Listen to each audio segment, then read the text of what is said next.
Había llegado con 3 hijos pequeños, una maleta desgastada y un título de propiedad rural que nadie en el mundo quería. La casa se mantenía en pie por pura testarudez. Las malezas habían engullido todo a su alrededor y el silencio de aquel lugar era de esos que pesan sobre los hombros. Quienes se enteraron decían que se había vuelto loca, que una mujer sola no podía domar una tierra olvidada, que unos niños pequeños no sobrevivirían en un lugar así. Pero Zelmira no tenía nada más que perder, y fue precisamente eso lo que la hizo imposible de vencer. Comenta aquí abajo desde donde estás viendo este video. Escribe tu ciudad y tu provincia. Nos encanta saber que estas historias llegan a tantos rincones de esta inmensa Italia. Y si esta historia ya te ha cautivado, deja tu like ahora y suscríbete al canal para no perderte los primeros relatos. En el campo italiano de antaño, historias como esta resonaban entre ríos y caminos de tierra. Zelmira tenía 34 años y 3 hijos que dependían de cada decisión que tomaba. Hermes, el mayor con sus 8 años y el sombrero de paja heredado de su padre, llevaba dentro la seriedad de un niño que ha entendido demasiado pronto lo que es la dificultad. Cuando hablaba, elegía las palabras con cuidado, como si supiera que tenían un coste. Y cuando callaba, su silencio decía más de lo que muchos adultos logran expresar en horas. Fiammetta, la mediana de 6 años, llevaba un vestido rojo descolorido que se negaba a cambiar por otro porque decía que era el color más bonito del mundo y no había argumento que pudiera convencerla de lo contrario. Eleapo, Apolo, el pequeño de 4 años, que todavía tropezaba con sus piernas y tenía que ser cargado en brazos cada vez que el camino se volvía difícil, pero que tenía una forma de reír capaz de iluminar cualquier habitación oscura. Eran ellos 4 contra todo, y ese todo era realmente mucho. Su marido Tancredi había muerto de fiebre 6 meses antes, rápido como una vela apagada por el viento. En menos de una semana se había ido, llevándose consigo la única fuente de sustento de la familia. No era un hombre rico, nunca lo había sido, pero era un gran trabajador y siempre estaba presente, y su ausencia tenía un peso físico que Zelmira sentía en el pecho cada mañana cuando abría los ojos y la realidad volvía a flotar antes incluso de que pudiera levantarse de la cama. Lo que quedó tras él fueron deudas repartidas en 3 tiendas, un cuchitril alquilado que el casero había reclamado sin demasiados miramientos, y el vacío enorme de quien pierde el suelo bajo sus pies sin previo aviso. Zelmira cosía desde los 12 años y lavaba la ropa de otros desde incluso antes. Conocía el valor de una puntada bien hecha, sabía doblar la tela en el punto exacto y sabía hacer durar lo que otros habrían tirado. Pero el dinero que entraba apenas alcanzaba para la comida de los niños, y ella sabía, con esa cruda claridad que solo la pobreza enseña, que estaba corriendo contra un tiempo que no tenía paciencia. La habitación que ocupaba, a préstamo, en casa de una prima no duraría para siempre. La prima era buena persona, pero incluso las buenas personas tienen un límite, y Zelmira era demasiado orgullosa para quedarse esperando a que ese límite llegara. Fue en ese periodo más oscuro cuando llegó la noticia. Un empleado de la notaría se presentó en la puerta de la habitación un martes por la mañana con un sobre amarillento y el sello de un notario de la provincia. Zelmira lo abrió con las manos que aún olían a jabón de lavandería y lo leyó lentamente, pues los términos legales le costaban entenderlos. El nombre escrito era el del señor Odorico Bardi, un viejo terrateniente que ella apenas conocía de vista, pero cuyo nombre había oído desde niña, siempre pronunciado por su padre con una extraña mezcla de respeto y melancolía, como si fuera una deuda pendiente, nunca cobrada ni extinguida. El señor Odorico había muerto sin herederos directos y en el testamento había un lote de tierra destinado a ella. A ninguna otra persona, a ningún pariente más cercano, sino precisamente a ella, Zelmira, hija de Zenone, el campesino. La carta no explicaba la razón exacta. Solo decía que se trataba del pago de una vieja deuda honrada en vida y en muerte. El padre de Zelmira había fallecido años atrás, y ella nunca había sabido con certeza qué había hecho por aquel hombre. Cada vez que se lo preguntaba de niña, él desviaba la conversación con una sonrisa apenas esbozada, diciendo que ciertas cosas no necesitaban explicaciones, que el bien hecho en silencio era el que perduraba. Su padre era un hombre así, de pocas palabras y muchos hechos, de los que llevan su propio peso sin alardearlo. Ahora, custodiada en aquel sobre desgastado, estaba la respuesta tardía de una historia que ella no conocía por completo y que guardaba un secreto que solo el tiempo revelaría. El notario, un hombre corpulento y bien intencionado llamado Teófilo Dada, se presentó en persona al día siguiente para explicarle los detalles. Se sentó en el borde de la cama porque en la habitación no había sillas. Acomodó los papeles en el regazo y habló con ese tono típico de quien debe dar una noticia que no es ni buena ni mala, sino compleja. El lote se encontraba a casi 12 kilómetros del pueblo más cercano, por un camino de tierra que se convertía en barro con la lluvia y en polvo con la sequía. Era un terreno de valle, bordeado por un arroyo en el límite, y por eso todos en la zona lo llamaban tierra de pantano, una tierra que no servía ni para cultivar ni para la cría de animales. Había una vieja casa en medio del lote, construida décadas atrás por personas que lo intentaron y luego se fueron. Nadie sabía con exactitud cuántos años llevaba abandonada, pero se calculaba que los últimos habitantes se habían ido hace más de 30 años. El notario Teófilo Dada fue honesto, y Zelmira lo respetó por ello. Le dijo que había un comprador interesado, un señor adinerado de la zona llamado Galeazzo, un sobrino lejano del difunto señor Odorico, que ofrecía una suma modesta por la tierra. Suficiente tal vez para 6 meses de alquiler en un lugar mejor, quién sabe, un poco de respiro para recomenzar en algún sitio más sencillo. Pero que, una vez gastado ese dinero, la situación volvería a ser la de antes. Dijo que irse a vivir a ese terreno era una decisión que requería un valor que él mismo no sabía si habría tenido. Luego hizo una pausa. Miró a los 3 niños que observaban todo desde el rincón con esa atención silenciosa de quien ya ha aprendido que las conversaciones de los adultos cambian su vida, y añadió en voz baja que la decisión era de ella y que respetaría cualquiera que fuera. Zelmira permaneció en silencio durante un tiempo que pareció largo para ambos. Pensó en Tancredi, en cómo habría respondido él en ese momento. Siempre decía que la tierra en propiedad era la única cosa que nadie podía quitarte con un desahucio, que la tierra bajo los pies tiene un valor. Luego miró a Hermes, que sostenía a Eleapo en brazos con esa seriedad de niño sabio. Miró a Fiametta, que jugaba en el suelo con una muñeca de trapo rota con la misma dedicación de quien juega con un juguete nuevo. Pensó en la habitación prestada, en la ropa que tendría que lavar en cantidades cada vez mayores para pagar una cuenta que crecía más rápido de lo que ella lograba saldar. Había en ella un cansancio que no era de un solo día, era el cansancio de años pasados cargando pesos en silencio. Y aquel lote olvidado era el único lugar del mundo que le pertenecía por derecho. No prestado, no por favor, no condicionado a la buena voluntad de nadie. Le dijo a notario que iría a ver la tierra antes de tomar cualquier decisión. Partieron a la mañana siguiente los 4. Con Zelmira, la vieja maleta de cuero que su marido había comprado en el mercado años atrás, el único objeto que quedaba de los tiempos en que la vida era un poco más desahogada. Hermes, con una bolsa de tela al hombro donde estaban la ropa de los niños porque había pedido llevarla y Zelmira se lo había permitido, comprendiendo que esa era su manera de ser útil.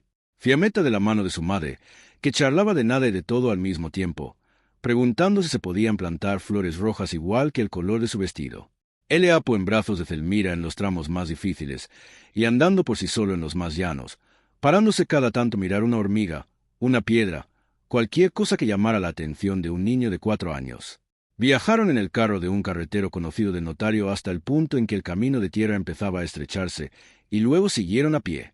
El sol de media mañana golpeaba sin piedad y el paisaje iba cambiando lentamente, pasando de casas dispersas a bosques abiertos, y de bosques abiertos al silencio. Los árboles se hacían más densos a ambos lados, el sendero más estrecho. Eleapo empezó a pedir que lo cargaran en el 8º kilómetro, y Zelmira lo tomó sin dejarle caminar, sintiendo el peso doblarse sobre sus hombros, pero continuando hacia adelante. Fiametta fue la primera en divisar la casa. Señaló con el brazo extendido y dijo que parecía una casa de cuentos, de esas que mamá contaba por la noche antes de dormir. Zelmira miró hacia donde su hija señalaba y sintió algo apretarse en su pecho, difícil de definir. La construcción estaba en pie, pero de forma precaria, como alguien que se sostiene solo por la fuerza de la costumbre. Las paredes de piedra y mortero tenían el enlucido completamente consumido por el tiempo, revelando la arcilla desnuda en amplias franjas. El tejado de tejas de barro estaba demasiado inclinado en una de las esquinas, como si una de las vigas hubiera cedido y el resto hubiera decidido seguirla lentamente. Las malas hierbas habían crecido hasta la altura de las ventanas, y las ventanas eran huecos oscuros, sin cristales, sin madera, solo agujeros que dejaban entrever el interior sombrío. Al lado, un gran olivo de ramas retorcidas crecía apoyado contra el costado de la casa, casi como si intentara sostenerla en pie. Hermes se quedó quieto frente a las cancelas de madera podrida y le preguntó a su madre con voz seria si iban a entrar. Zelmira respondió que sí y empujó la cancela, que chirrió con un largo crujido metálico, haciendo que Eleapo se agarrara a su cuello. Caminaron por lo que en otro tiempo había sido un sendero de piedra, ahora casi invisible bajo la hierba seca y las malezas que se habían adueñado de todo. El viento hacía oscilar las puntas de las hierbas con un susurro bajo y constante. Algunos pájaros echaron a volar asustados cuando se acercaron a la puerta, y el silencio que quedó después era de ese tipo que parece tener consistencia propia. La casa fue revelando sus habitaciones, dos más grandes y dos más pequeñas, una cocina con una estufa de hierro fundido oxidada aún en pie apoyada contra la pared, y un pasillo estrecho que conducía a lo que había sido un dormitorio principal. El olor era a moho antiguo, a madera húmeda, a tiempo detenido sobre sí mismo. El suelo de tablas crujía a cada paso, y Zelmira avanzaba lentamente, probando cada tabla antes de apoyar el peso. Fiametta se apretó al brazo de su madre sin hacer preguntas. Por primera vez desde que habían salido de casa, Eleapo permaneció tranquilo en brazos. Hermés caminaba delante con ese valor serio de hijo mayor que no quiere mostrar miedo, pero agarraba fuerte la falda de su madre cuando creía que ella no miraba. Había algo más que simple abandono en aquel lugar, y Zelmira fue dándose cuenta poco a poco, habitación tras habitación. Los muros eran gruesos, construidos por manos que sabían lo que se hacían. Las vigas del techo, a pesar del estado general, eran de madera noble y todavía estaban sólidas donde el tejado no se había derrumbado. La estufa de hierro fundido, bajo todo el óxido y los parásitos que habían dañado la base de madera, era sólida como el primer día. Las ventanas, por rotas que estuvieran, habían sido colocadas en los puntos justos, dejando entrar la luz por la mañana y la sombra en las horas calurosas de la tarde. Era una casa hecha por gente que entendía cómo funcionaba la vida en un lugar así. Cuando Zelmira empujó la puerta trasera y salió al patio, lo que vio cambió algo dentro de ella. El arroyo del que el notario Teófilo Dada había hablado efectivamente pasaba en los márgenes de terreno, pero era mucho más que un hilo de agua. Era un verdadero arroyo de 2 metros de ancho en su punto más estrecho, que fluía limpio y constante sobre piedras oscuras y pulidas. El agua producía un murmullo bajo y regular que contrastaba con el silencio pesado del interior de la casa, y en las orillas había una fresca humedad que la piel de Zelmira reconoció con algo parecido al alivio. En las orillas del arroyo y esparcidos por el patio, en medio de todas las malezas que se habían adueñado del lugar, había árboles que no eran hierbajos. Un gran olivo de tronco ancho y corteza gruesa que solo los años saben dar, una higuera que todavía tenía frutos que empezaban a madurar, y una vieja morera negra de ramas retorcidas que en ese preciso momento estaba cargada de frutos oscuros y maduros que caían sobre la hierba húmeda del suelo. La tierra alrededor de las raíces de esos árboles era oscura, densa, rica, de un modo en que la tierra seca y agrietada fuera de la cancela no lo era. No era tierra de pantano, como decían todos. Era tierra que nadie había sabido interpretar. Fiametta fue directamente hacia la morera negra sin pedir permiso, como quien reconoce algo bueno sin necesidad de presentaciones. Y empezó a comer los frutos con la naturalidad de quien nunca había oído decir que aquel lugar estaba maldito. Eleapo se deslizó de los brazos de su madre y persiguió a su hermana con los brazos abiertos. Hermés se quedó junto a Zelmira, mirando fijamente el arroyo con esa expresión seria que encerraba más significado que sus propias palabras. Zelmira permaneció inmóvil mirando el agua durante mucho tiempo. Pensó en todo lo que había que hacer. La lista era larga y aterradora. Se miraba toda junta, pero cuando empezó a dividir mentalmente un problema a la vez, del mismo modo en que cortaba una gran pieza de tela antes de empezar a coser, las cosas parecieron menos imposibles. Estaba la estructura de la casa, estaba el agua que fluía limpia, había tierra fértil que solo esperaba a quien supiera trabajarla, y estaba ella con las manos callosas por años de duro trabajo, con 3 hijos que necesitaban un lugar a que llamar hogar. En el fondo de la maleta, doblada dentro de un pañuelo, estaba la carta que Tancredi había escrito en los últimos días antes de morir. Cuando la fiebre le daba todavía tregua de vez en cuando, le había pedido a un vecino que entregara la carta después de que todo hubiera terminado. Zelmira nunca había tenido el valor de abrir ese sobre. Lo llevaba consigo como si fuera un peso necesario, como si abrirlo hiciera la pérdida más definitiva de lo que ya era. Pero allí, de pie en la orilla de aquel arroyo, con sus hijos alrededor y el sol de la tarde filtrándose entre las hojas del olivo, sintió la presencia de su marido de un modo que no podía explicar bien. Como si él hubiera sabido antes que ella que su camino pasaba por un lugar así. Como si aquella carta, cuando llegara el momento de abrirla, contuviera algo que decir que cambiaría su modo de ver todo. No abrió la carta aquel día. Pero luego Eleapo corrió hacia ella con las manos moradas de moras negras, y Fiametta gritó que quería vivir allí porque había fruta en todo momento. Y Hermés miró a su madre y dijo solo que la casa se podía arreglar. Zelmira sintió una decisión a sentarse dentro de ella con la solidez de algo destinado a permanecer. Se quedaría, lo intentaría, haría volver a la vida aquel lugar olvidado, aunque fueran necesarios años, aunque la lista de problemas pareciera más grande que ella, aunque todos en el pueblo pensaran que era una locura. Había tierra, había agua, estaban sus hijos alrededor y estaba esa testarudez silenciosa que el sufrimiento no había logrado quebrar. Era suficiente para empezar. La primera noche en aquella casa fue la más larga que Zelmira recordaba haber vivido. Durmieron todos en la misma habitación, que era la más pequeña de los dos dormitorios, porque la más grande tenía una parte del techo hundida y Zelmira no quería arriesgarse antes de evaluarlo mejor con la luz del día. Improvisó lechos con la ropa que tenía en el bolso de Hermes, doblada y amontonada en el suelo de tablas que había barrido mientras la oscuridad se lo permitió. Encendió 2 velas que había traído en la maleta, metidas en 2 botellitas de vidrio encontradas en un cajón de la estufa, y se acostó entre los niños. Eleapo a un lado, Fiametta al otro, y Hermes envuelto en un saco de tela, apoyado en la pared como si estuviera haciendo guardia, sin que nadie se lo hubiera pedido. El silencio de aquel lugar era diferente del silencio de la ciudad. En la ciudad, incluso cuando todo callaba, siempre había un ruido de fondo. Los pasos de un vecino, un perro ladrando a lo lejos, un carro de bueyes que chirriaba en la calle al amanecer. Allí, en cambio, el silencio era total, de un modo que ocupaba el espacio. Eleapo se durmió al instante, como solo los niños pequeños saben hacer, echando el bracito sobre la barriga de su madre con la confianza de quien no duda en absoluto de estar a salvo. Fiametta tardó un poco más, pero finalmente cedió con la respiración volviéndose pesada y regular.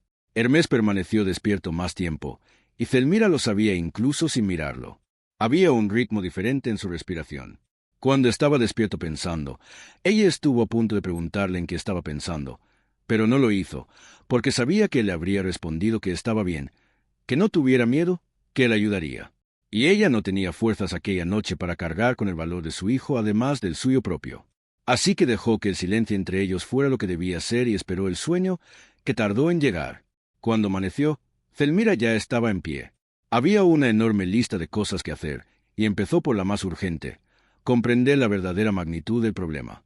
Caminó por cada habitación con la luz del día entrando por las ventanas sin cristales, observando las paredes, el techo, el suelo con los ojos de quien cose y sabe evaluar que se puede reparar y que no. La pared de la habitación grande estaba húmeda en un rincón, pero el resto era sólido. El pasillo tenía una tabla del suelo completamente podrida que había que quitar antes de que alguien se cayera.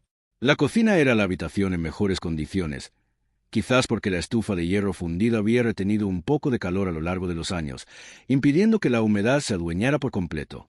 El techo era el problema más grande. En 3 puntos diferentes había tejas rotas o desplazadas que dejaban entrar la lluvia, y una de ellas estaba justo encima de la habitación donde habían dormido.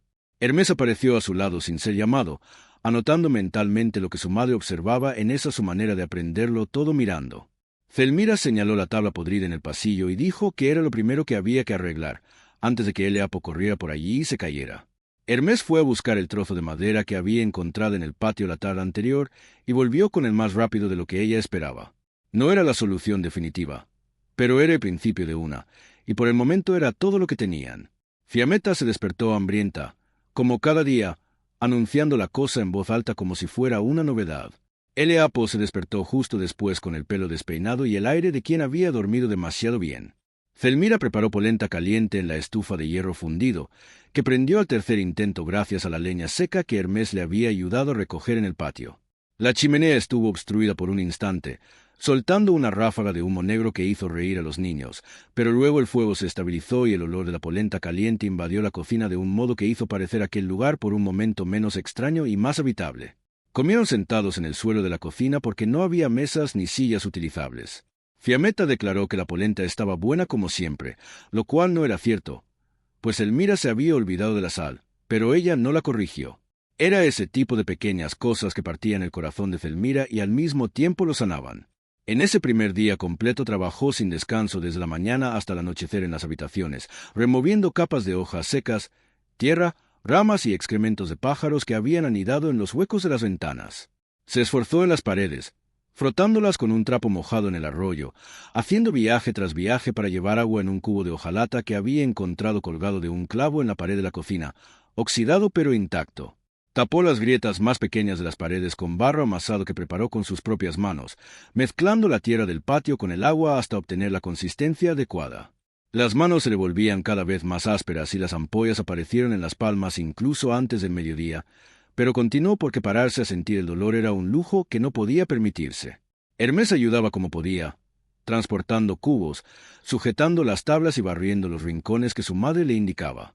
Fiammetta cuidaba de Eleapo en el patio, lo que en la práctica significaba que los dos hacían lo que querían mientras Zelmira trabajaba, pero al menos estaban fuera, lejos de las tablas inestables y las paredes húmedas.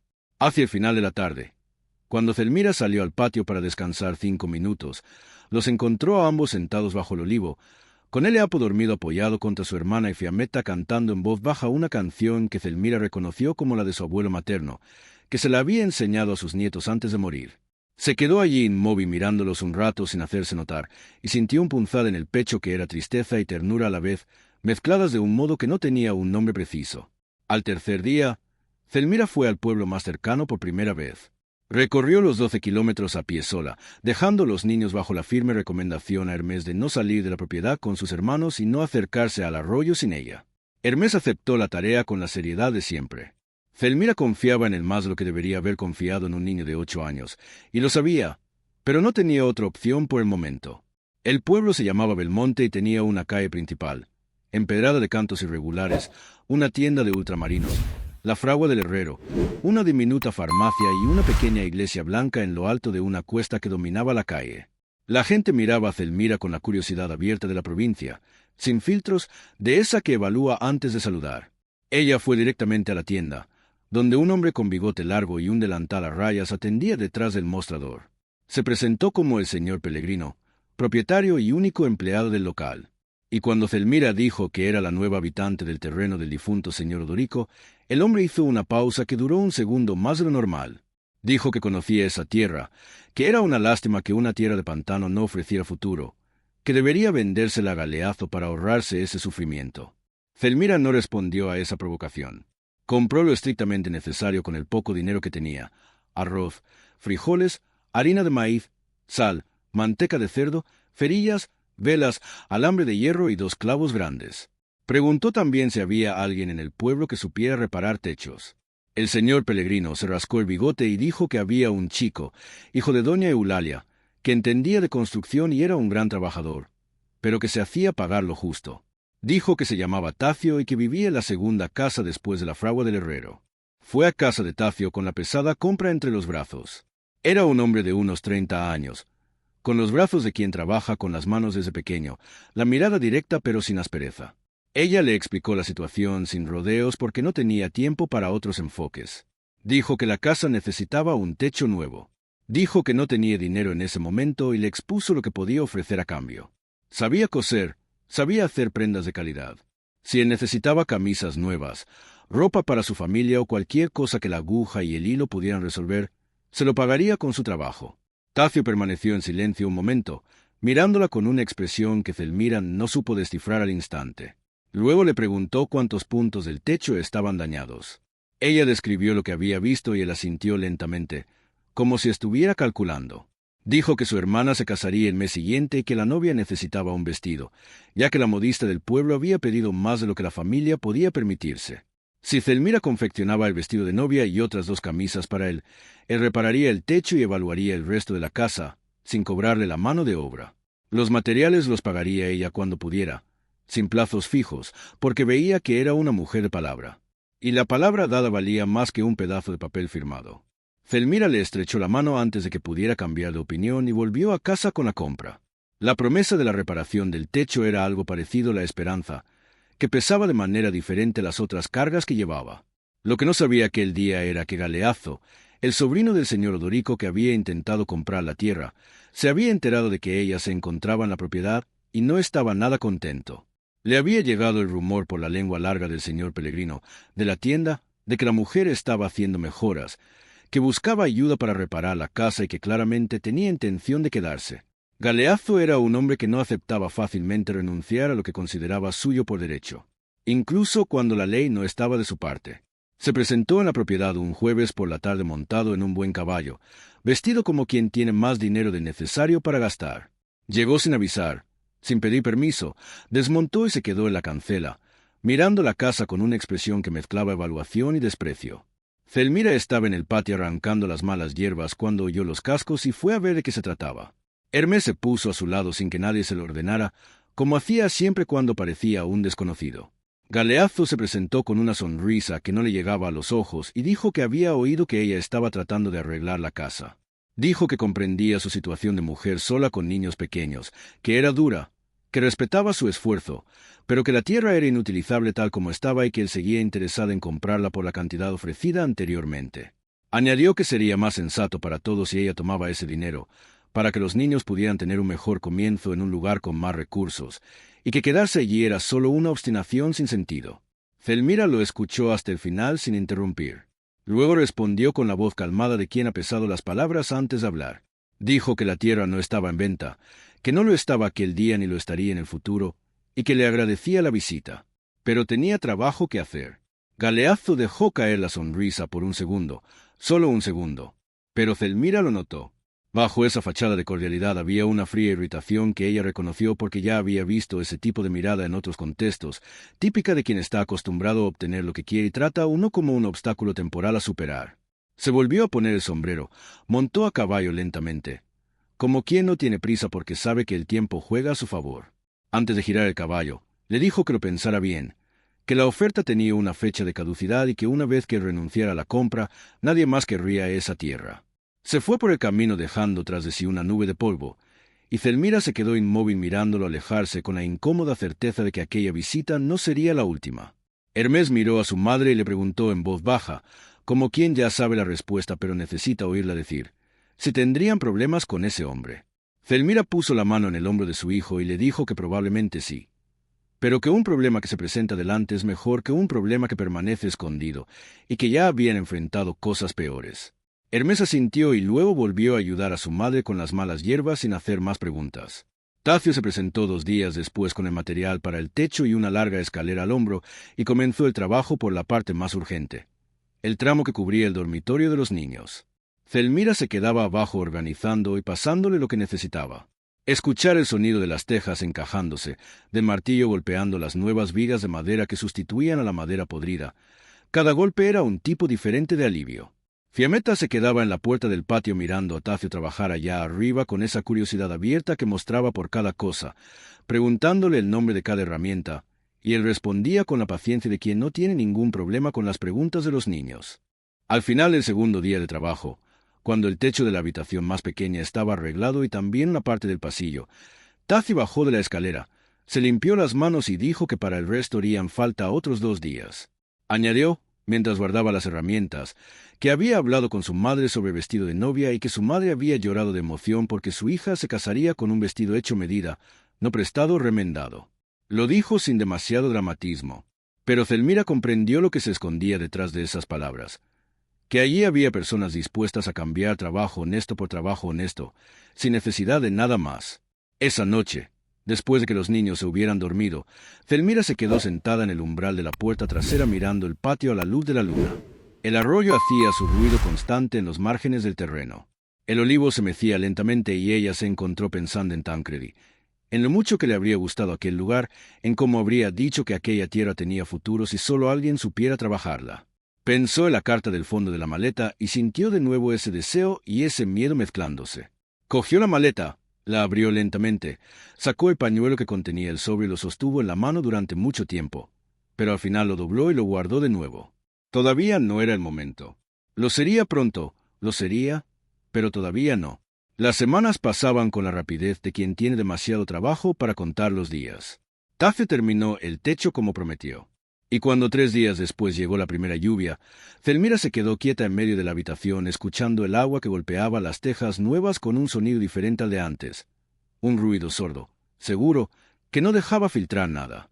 Fiammetta y Eleapo salieron corriendo bajo la lluvia al patio porque no había forma de mantenerlos encerrados en casa cuando llovía, y Hermés se quedó en el umbral observando a sus hermanos con esa expresión de responsabilidad que se había convertido ya en parte de su rostro. Zelmira permaneció allí inmóvil, saboreando ese sonido de la lluvia sobre un techo sin agujeros como si fuera la cosa más hermosa que había oído en mucho tiempo, porque realmente lo era. El vestido de novia que cosió para la hermana de Tacio requirió 10 días de fino trabajo realizado a la luz de la lámpara de aceite, después de que los niños se hubieran dormido, usando hilo de seda que Tacio había traído de la tienda del pueblo cercano. Era el tipo de trabajo que Zelmira sabía hacer bien, que requería atención a cada centímetro, y había en ella un placer que casi había olvidado en medio de todo lo que estaba sucediendo. El vestido salió con los acabados de una modista de ciudad, y cuando la novia fue a probárselo un miércoles por la tarde, se quedó a la puerta de la cocina con los ojos muy abiertos antes de pronunciar una palabra.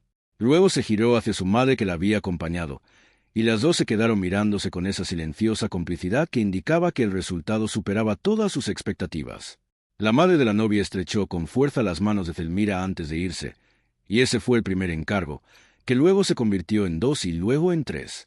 Porque la fama de una buena modista en la provincia viaja más rápido que cualquier otra cosa. Pero la costura era un trabajo nocturno. El día pertenecía a la tierra. Zelmira había empezado a limpiar el patio con metódica determinación, un pedazo a la vez, desde la casa hacia el exterior, avanzando contra las malezas como quien avanza contra el tiempo. Hermes ayudaba por la mañana, antes de que el calor se volviera sofocante, usando una guadaña que Tacia había dejado allí y que el muchacho manejaba con más destreza de la que su edad debería permitirle. Fiammetta plantó todo un cantero de albahaca sin que nadie se lo pidiera. Simplemente tomó las semillas que Zelmira había comprado de la tienda, cavó la tierra con un trozo de madera y las plantó en filas un poco torcidas pero densas. Cuando la albahaca brotó 2 semanas después, llamó a todos a ver con la urgencia de quien ha descubierto oro. El huerto crecía cantero tras cantero, con Zelmira aprendiendo de sus propios errores y de la observación lo que la tierra de aquel terreno requería. La humedad del arroyo, que todos consideraban un problema, era en realidad una ventaja. Mientras en los terrenos cercanos la sequía estival mataba las cosechas y obligaba a regar con agua traída en cubos, la tierra de Zelmira bebía del manto freático alimentado por el arroyo, manteniéndose húmeda y productiva cuando las otras se secaban. Se dio cuenta de ello poco a poco, comparando lo que brotaba en sus hileras con lo que veía al borde del camino, y comprendió que lo que todos definían como un defecto era en realidad su punto fuerte. Fueron las gallinas las que doña Eulalia, la madre de Tacio, trajo como regalo una tarde sin avisar, las que cambiaron la rutina del patio. Eran 5 gallinas camperas de plumas oscuras y temperamento independiente que tomaron posesión del espacio como si hubieran vivido siempre allí. Fiammetta les puso nombre a cada una el mismo día. Nombres inventados sobre la marcha sin un criterio aparente, que Zelmira trató con el debido respeto porque para Fiammetta el asunto era serio. Eleapo pasó la primera semana intentando abrazar a las gallinas, que no estaban nada interesadas en sus abrazos, recibiendo un par de picotazos antes de aprender a mantener una distancia de seguridad. Las gallinas empezaron a poner huevos en la segunda semana, y los huevos pasaron a formar parte de la alimentación diaria de un modo que marcó una verdadera diferencia en lo que había en el plato. Fue también doña Eulalia la primera en hablar abiertamente de Galeazzo. Había venido a recoger una falda que Zelmira le estaba cosiendo y se quedó a tomar un café porque doña Eulalia era del tipo que nunca rechaza un café en ninguna circunstancia. Se sentó en la silla que Tacio había reparado durante una de sus visitas. Después de un rato de conversación, fue directa al grano con esa franqueza típica de una mujer mayor que ya no ve motivo para andarse con rodeos. Dijo que Galeazzo andaba diciendo en el pueblo que la tierra de Zelmira tenía problemas de titulación, que había una cláusula en el testamento que podía ser impugnada, y que él estaba consultando a un abogado. Dijo que ese hombre no iba a renunciar fácilmente porque nunca había desistido de nada en toda su vida, y que tenía la mala costumbre de usar la influencia que el dinero compraba para presionar a quienes no tenían los medios para defenderse de la misma manera. Zelmira escuchó esas palabras con el estómago encogiéndose, pero manteniendo el rostro calmado preguntó si su título de propiedad era válido. Doña Eulalia respondió que sí, que el notario Teófilo Dada era un hombre serio y que nunca le habría entregado un documento no conforme, pero que eso no impedía que alguien con mucho dinero pudiera crear trabas legales tales que la cansaran y la desanimaran. Era una táctica antigua, no de un hombre honesto, sino de un hombre astuto. Y Galeazzo era astuto como una vieja víbora. Esa tarde, después de café con doña Eulalia, Zelmira fue hacia la maleta y sacó el sobre con la carta de Tancredi. La sostuvo en la mano un rato, como otras veces, pero esta vez la abrió. La letra de su marido era temblorosa, trazada por una mano debilitada por la fiebre que ya estaba en fase avanzada cuando escribió. Zelmira la leyó lentamente, muy lentamente, como si cada línea necesitara tiempo para depositarse dentro de ella antes de pasar a la siguiente.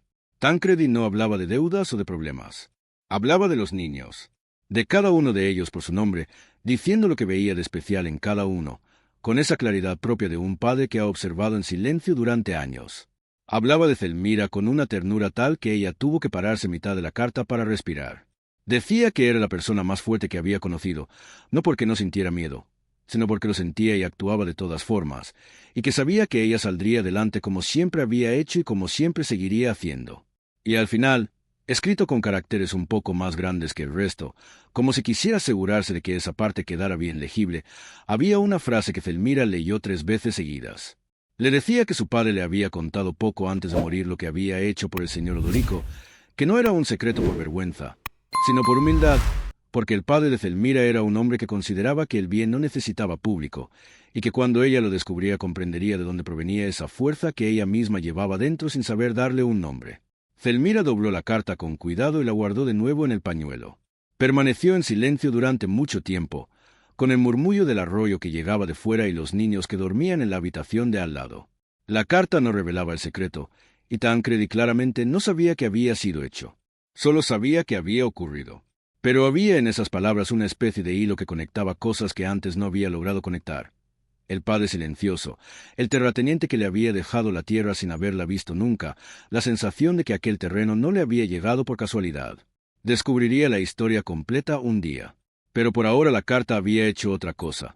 Le había devuelto una imagen de su marido que el duelo había empezado a desdibujar, la imagen de alguien que la conocía de verdad, que creía en ella profundamente, que había escrito esas palabras sabiendo que ella las necesitaría justo en un momento como aquel. Zelmira no lloró.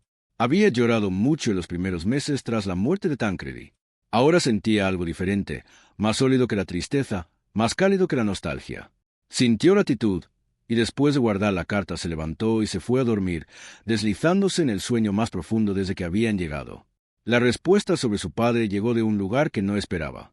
Había una caja de lata oxidada que Zelmira había encontrado el primer día, enterrada a flor de tierra bajo un ladrillo suelto en el rincón de la cocina, y que había apartado porque parecía vacía. Una tarde en que estaba quitando el viejo suelo de la cocina para sustituir las tablas más podridas, la caja se cayó y el fondo se abrió, revelando que no estaba vacía en absoluto. En su interior había una hoja doblada en 4, amarillenta y frágil, escrita a mano con una caligrafía diferente a la de Tancredi, diferente a cualquier caligrafía que Zelmira conociera. Era una carta del señor Odorico Bardi, escrita muchos años atrás, sin fecha precisa, no dirigida a nadie en particular, como si fuera más un desahogo que una correspondencia real. Contaba que en cierta época de su vida había cometido un grave error.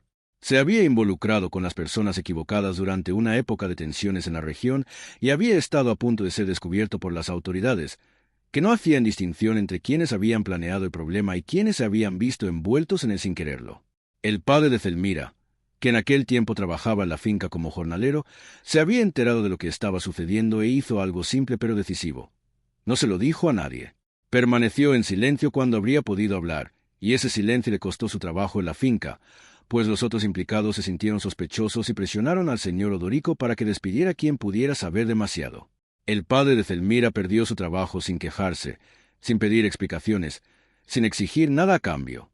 El señor Odorico escribía que nunca lo había olvidado, que había tratado de compensarlo de otras maneras a lo largo de los años, enviándole dinero de vez en cuando a través de intermediarios sin revelar su identidad, pero que sabía que no era suficiente, y que la tierra era el único modo que había encontrado para honrar una deuda que ninguna suma de dinero podría haber pagado por completo. Zelmira permaneció sentada en medio del suelo desmontado de la cocina con aquella hoja en la mano durante un tiempo que no supo calcular. Hermes apareció a la puerta preguntándole si todo iba bien, y ella respondió que sí, que solo era cansancio. Dobló la hoja con extremo cuidado, la guardó junto con la carta de Tancredi dentro del pañuelo, y se quedó un instante pensando en su padre, en ese hombre de pocas palabras y muchos hechos, en el hombre que había perdido su trabajo por un silencio honesto y nunca le había dicho nada a nadie, ni siquiera a su hija, que había crecido sin saberlo. Había en todo esto una dignidad tan inmensa que Zelmira tuvo que tragar saliva antes de poder levantarse. Entendió entonces lo que Tancredi había querido decirle la carta, de dónde provenía esa fuerza que llevaba dentro sin saber darle un nombre. Venía de ahí. Provenía de aquel hombre silencioso que había enseñado, con el ejemplo, sin discursos, que el bien hecho sin público era el destinado a perdurar. Fue precisamente esa semana, cuando la vida en la propiedad estaba empezando a tomar ritmo y Zelmira había encontrado algo parecido a un equilibrio interior, que Galeazzo decidió aumentar la presión de un modo que ella no esperaba. En el mercado del pueblo, donde Zelmira había empezado a vender verduras y huevos cada semana, los clientes comenzaron a disminuir. No todos de golpe, sino lentamente, uno a la semana, hasta que un miércoles pasó 2 horas con el puesto montado y se fue habiendo vendido menos de la mitad de la mercancía. El señor Pellegrino, de la tienda, había dejado de mencionar su nombre cuando alguien preguntaba por una modista. Una mujer con la que había acordado el encargo de un vestido se presentó en la propiedad con aire incómodo y dijo que había cambiado de idea, sin dar más explicaciones. No había nada de lo que se pudiera tener pruebas.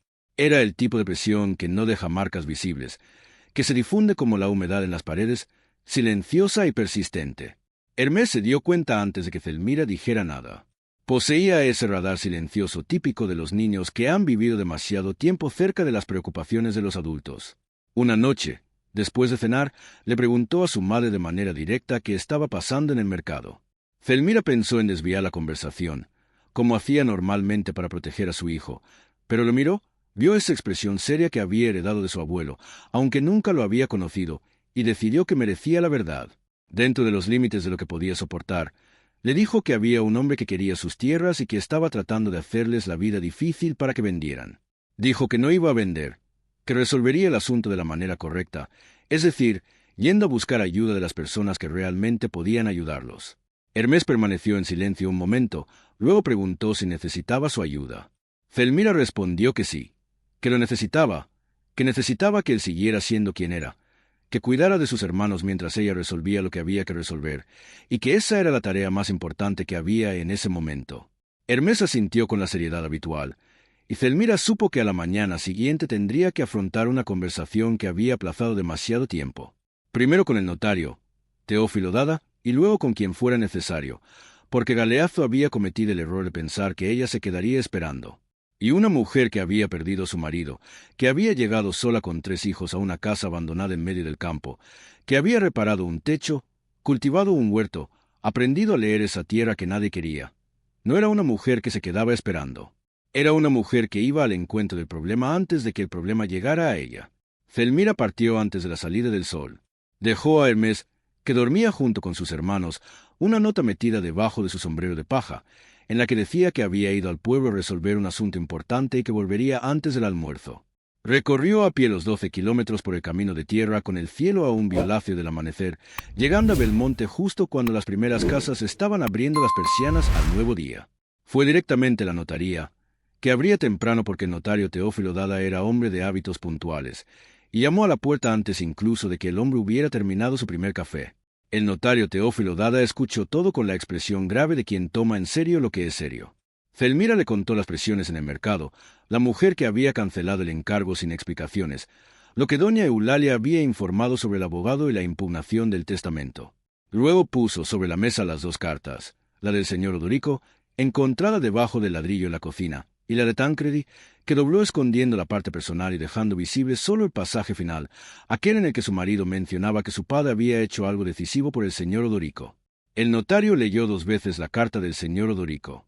Luego se quitó las gafas, las limpió con la manga de la camisa y permaneció algún tiempo en silencio, que Zelmira respetó sin interrumpir.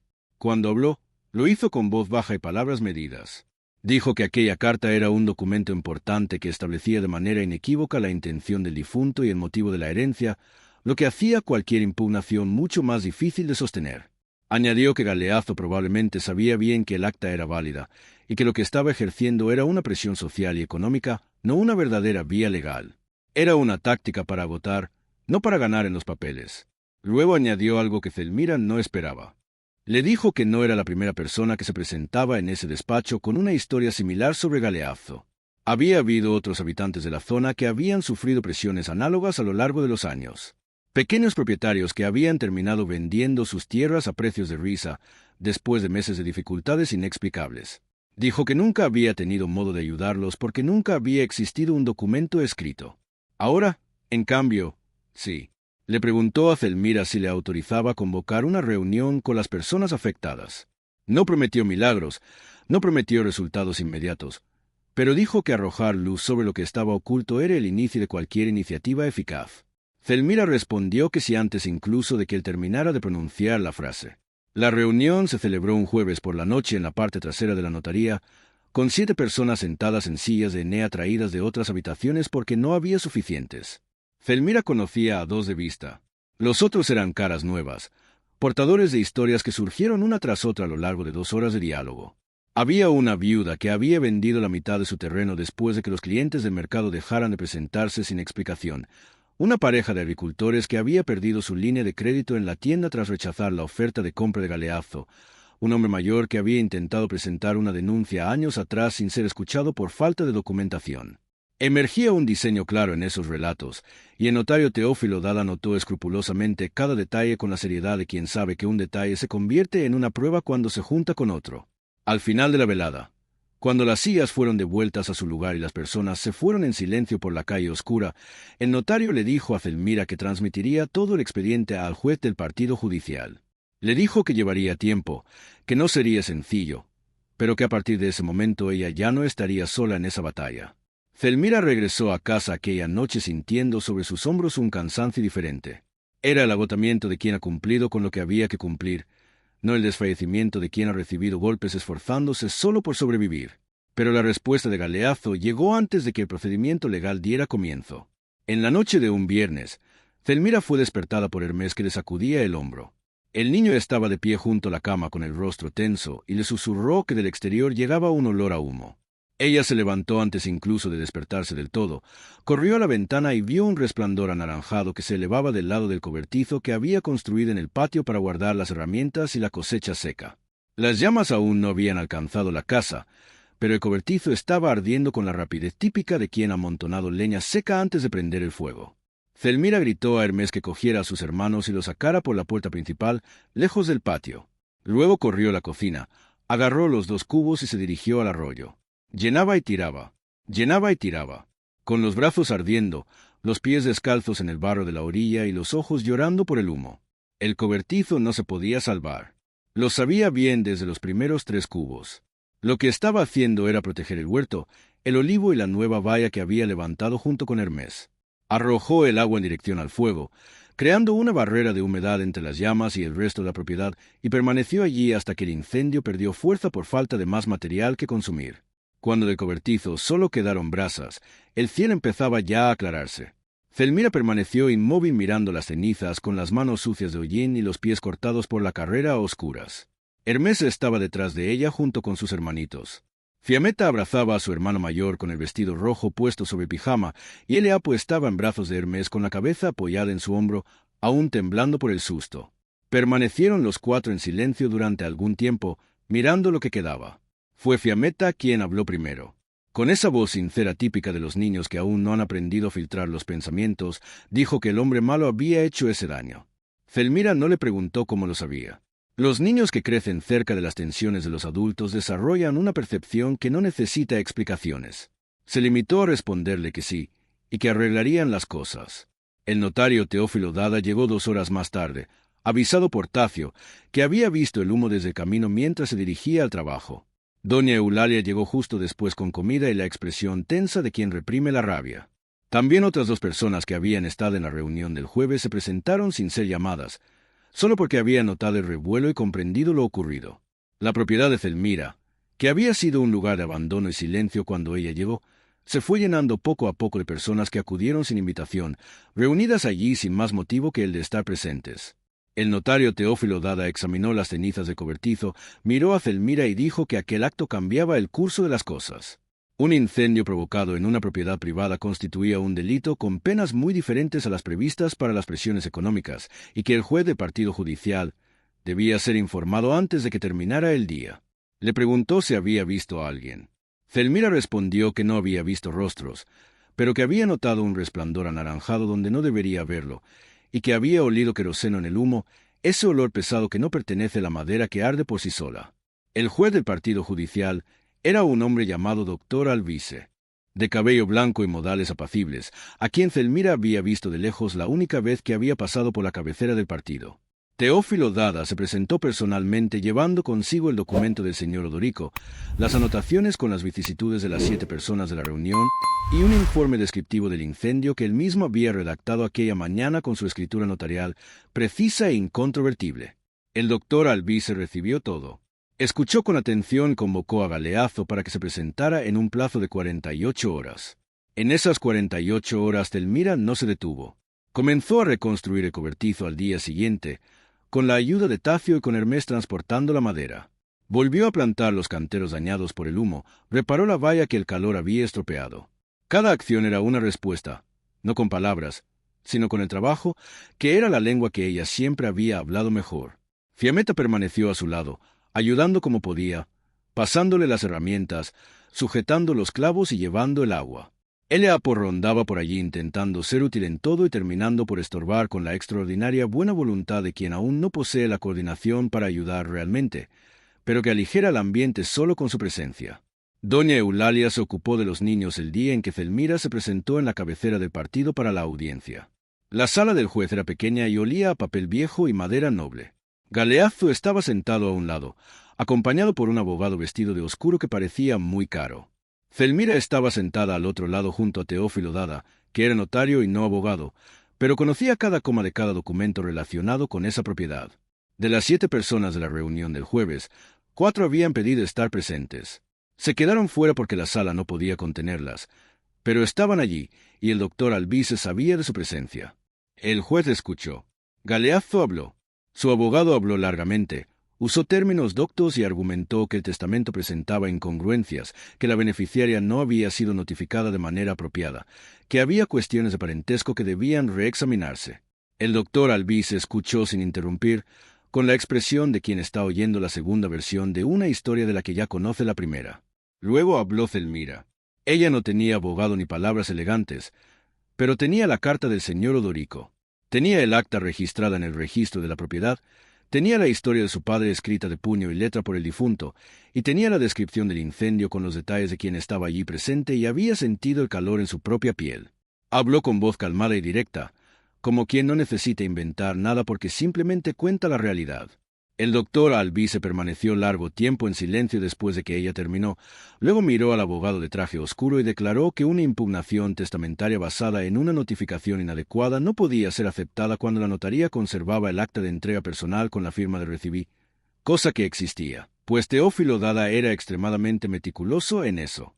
Añadió que las incongruencias en un testamento requerían pruebas específicas, no aserciones genéricas que el abogado no había presentado. Concluyó diciendo que un incendio en una propiedad rural con rastros de acelerantes y sin causas naturales identificables era materia de investigación de la policía judicial y que ya había dispuesto la apertura de un expediente de investigación esa misma mañana, antes de la audiencia. Galeazzo se quedó mirando fijamente la mesa. El abogado pidió de nuevo la palabra, pero el doctor Albize levantó la mano con firmeza y declaró que la propiedad pertenecía a Zelmira, que el acta era perfectamente válida, que cualquier otro intento de impugnación carente de pruebas concretas sería considerado un abuso de proceso, y que Galeazzo, estando al corriente de que era investigado, haría bien en actuar con la debida prudencia. La audiencia concluyó en menos de una hora. Zelmira salió del despacho del juez con el sol de la tarde calentándole el rostro y se detuvo en la acera un instante, respirando el aire libre. Teófilo Dada salió detrás de ella y le dijo que había ido exactamente como esperaba, que un buen documento hablaba más fuerte que un abogado caro. Luego le estrechó la mano con firmeza y añadió que su padre se habría sentido orgulloso de ella. Zelmira tragó saliva y agradeció sin añadir nada más, porque no había palabras capaces de hacer justicia a ese momento. Cuando regresó a la propiedad y vio a las 4 personas de la reunión esperándola en el camino para conocer el resultado, y divisó a Tazi en el patio afanado en levantar el nuevo cobertizo con las paredes ya a medio hacer, y oyó a Fiammetta que gritaba su nombre desde lejos con esa voz aguda de niña que no sabe contener la alegría, y vio a Hermes con su sombrero de paja transportando tablas con la seriedad de un muchacho que realmente ayuda, y vio a Eleapo correr hacia ella con los brazos abiertos y los pies descalzos sobre la tierra oscura y húmeda de su propiedad. Zelmira sintió que algo se completaba dentro de ella de un modo que no tenía un nombre preciso, pero que reconoció como plenitud. Los meses siguientes transcurrieron bajo el signo de una reconstrucción sin prisas, que es la forma de trabajo más fructífera. El huerto duplicó su tamaño con los nuevos surcos que Zelmira había trazado aplicando los conocimientos acumulados error tras error desde el principio. Aquella tierra que todos llamaban pantano daba frutos todo el año, mientras los campos vecinos luchaban contra la sequía estival. Los encargos de costura recuperaron su fuerza después de que el asunto de la audiencia se hubiera difundido en el pueblo del modo típico en que circulan las historias en la provincia, completas y sin filtros. Doña Eulalia se lo había contado a 6 personas, y cada una de ellas se lo había contado a otras 6, de modo que empezaron a presentarse mujeres de los pueblos vecinos para encargar vestidos, faldas o para reparar prendas que habían quedado en el fondo de los cajones por falta de una modista capaz. Zelmira cosía de noche como siempre, pero ahora notaba una diferencia en la propia manera de percibir el trabajo. Antes era una urgencia impuesta por la supervivencia pura, un hacer apresuradamente para saldar las cuentas. Ahora, incluso en la urgencia, había una elección. Podía rechazar un trabajo que no fuera pagado lo justo, y sentía la satisfacción de ser buscada por la calidad de su obra y no solo por el precio conveniente. Una tarde de sábado, Hermés volvió del arroyo con 5 pescados ensartados en un sedal improvisado que había construido con alambre de hierro y un anzuelo comprado con las primeras monedas que había ahorrado de las que Zelmira le daba cuando la ayudaba en el mercado. Depositó los pescados en la orilla del arroyo y llamó a su madre con la voz seria de siempre, pero con algo diferente en los ojos que ella tardó un segundo en descifrar. Orgullo. Zelmira miró los 5 pescados y luego a su hijo, y le dijo que había hecho un excelente trabajo. Hermés se ajustó el sombrero de paja y dijo que lo había aprendido observando al viejo de la orilla opuesta que pescaba cada tarde, y que el viejo le había regalado el anzuelo cuando supo que le servía para alimentar a sus hermanos. Zelmira pensó en su padre, en el hombre que hacía el bien en silencio y enseñaba con el ejemplo sin dar discursos. Miró a su hijo y reconoció ese hilo invisible que se transmite de generación en generación sin necesidad de anunciarse. Fiammetta plantó todo un cantero de flores rojas delante de la casa esa misma semana, usando unas semillas que le había pedido a doña Eulalia que le guardara meses antes. Cuando las flores brotaron, llamó a todos a mirarlas con la misma urgencia que cuando había brotado la albahaca al principio de todo, movida por la profunda convicción de que las cosas bellas requieren testigos. La fachada de la casa, que había sido un muro descascarado y ventanas vacías a la llegada de Zelmira, estaba pintada de blanco desde el mes anterior, y las flores rojas de Fiammetta en el frente hacían parecer aquel lugar el exacto contrario de un sitio olvidado. Eleapo aprendió a no correr cerca del arroyo sin avisar, lo que requirió más tiempo del previsto, pero al final sucedió. Aprendió también a encontrar donde ponían los huevos las gallinas mejor que nadie en la familia, pues pasaba horas en el patio siguiendo las aves con una dedicación carente de explicaciones racionales, pero que daba excelentes resultados prácticos. Cada mañana se presentaba a la cocina con los huevos del día entre las manos, moviéndose con la atención exagerada de quien lleva algo frágil e importante para luego depositarlos en el cuenco de cerámica que Zelmira había comprado en el mercado con las ganancias de la primera gran cosecha. Una tarde de final de año, Zelmira estaba sentada en el umbral de la puerta trasera, mirando el patio con ese cansancio beneficioso de quien ha trabajado todo el día y se dispone a descansar de verdad. El arroyo emitía su murmullo habitual. El olivo se mecía con la fresca brisa de la tarde. Las gallinas escarbaban cerca del nuevo cobertizo, y los 3 hijos estaban en el patio. Hermés enseñaba a Fiammetta a hacer un nudo de pesca, concentrados ambos con extrema seriedad, mientras Eleapo estaba tumbado en la hierba con un sapo entre las manos, intentando mostrárselo a las gallinas, que no mostraban ningún interés por el anfibio. Zelmira los observó durante un rato sin hacerse notar por ninguno de los 3. Recordó todo lo que había sucedido desde que habían llegado allí con una maleta y un título de propiedad que nadie quería. Recordó el techo agujereado, el suelo podrido, las malezas que habían cubierto todo, la primera noche durmiendo en el suelo con las velas metidas en las botellitas. Pensó en Tacio subiendo por la escalera, en doña Eulalia trayendo las gallinas, en el notario Teófilo dada con los documentos sobre la mesa del juez. Pensó en su padre silencioso, que había sembrado sin saber que ella recogería. Pensó en Tancredi y en la carta que aún leía de vez en cuando antes de dormir, no con tristeza, sino del mismo modo en que se mira la foto de alguien que se ha ido y a quien se echa de menos de la manera buena, esa que deja gratitud en lugar de solo un vacío. Había llegado allí sin tener tierra bajo sus pies. Había construido esa base con sus propias manos, un palmo a la vez, y ahora esa base estaba bajo sus pies, sólida, viva y llena de raíces. No había simplemente transformado una casa abandonada en un hogar. Había convertido el miedo en trabajo, el trabajo en cosecha, la cosecha en posibilidad, y la posibilidad en una vida que le pertenecía por completo, no heredada de circunstancias favorables, sino construida a partir de la adversidad, que es el tipo de vida que nadie puede quitarte porque nadie te la ha regalado. Fiammetta gritó desde lejos que había aprendido a hacer el nudo, y Hermés lo confirmó con un gesto de cabeza sin abandonar su seriedad. Eleapo soltó el sapo y empezó a perseguirlo con los brazos abiertos. Zelmira sonrió mirándolos a los 3 y se quedó allí un rato más, sin ninguna prisa, con el sol que se ponía lentamente detrás del viejo olivo y el olor de la tierra húmeda que subía del patio que había arrancado del abandono con sus propias manos. Era suficiente, era más que suficiente, era exactamente lo que debía ser. A veces la vida nos pone ante una puerta que nadie quiere abrir, ante una tierra que todos llaman mala. Tiene un comienzo que desde fuera parece imposible. Zelmira no tenía certezas, no tenía garantías, no tenía nada más que a sus hijos alrededor y esa testarudez silenciosa que el sufrimiento no había logrado quebrar. Y fue con eso que construyó todo. Si esta historia ha tocado algo dentro de ti, compártela con quien necesite oír que volver a empezar es posible. Porque lo es siempre y muchas veces comienza justo en el lugar que nadie quería.